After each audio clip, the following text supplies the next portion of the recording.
Hi, and thanks for joining me today. We've been talking about how to be a Christ follower in today's culture, and we've been using the book of Daniel as our guide for our discussion each week. But before we get to that, have you ever wondered if you should go somewhere or just stay put?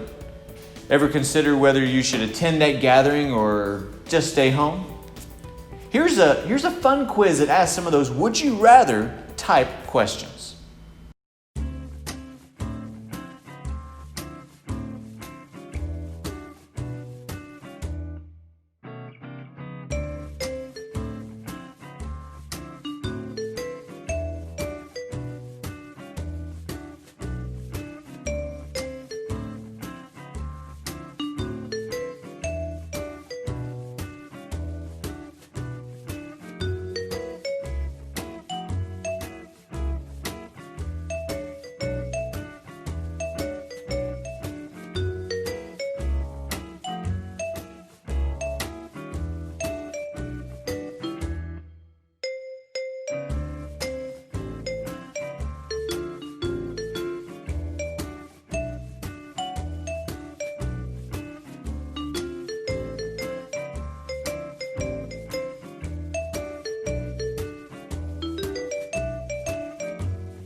I really liked some of those questions, and honestly, I wish I could hear back from you on how you would respond or what you would choose to do in those situations.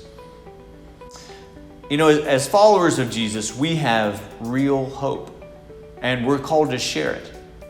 But how we share that hope makes a difference. Over 70 years, during the 70 years of Daniel's captivity, he shared his faith with each king he served. Throughout 4 different leadership regimes, he gained influence and pointed others to God without compromising his beliefs. So, how did he do that? Well, it's simple, really. Daniel was real.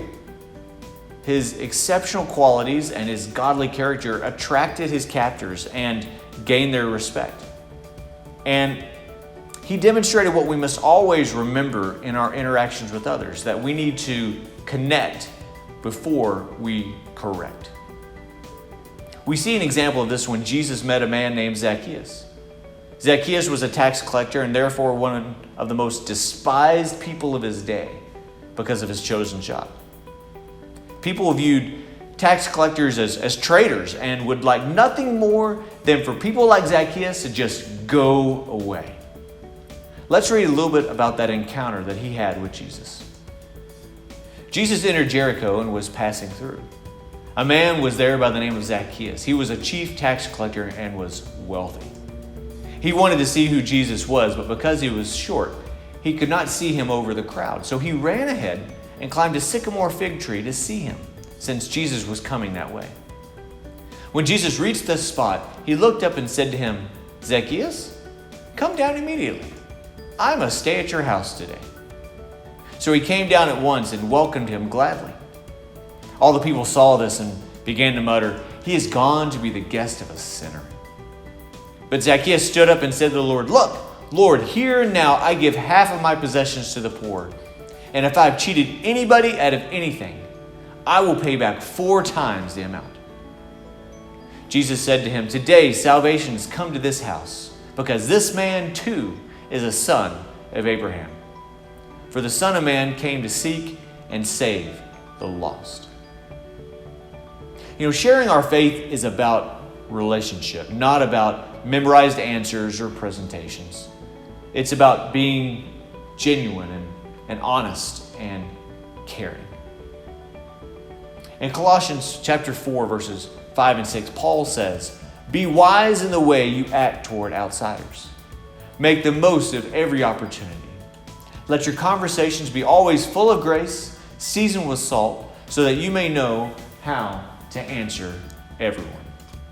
While we don't have to have all the answers, we should know that the best way to persuade others is how we live our lives. So when you're prepared and looking for them, you'll be surprised at how many opportunities will open before you. Remember, the goal is to persuade, not force. And when we live a life that others find appealing and authentic, it's easy to do. So until next time, never forget that you are His, you are loved, and what you do matters.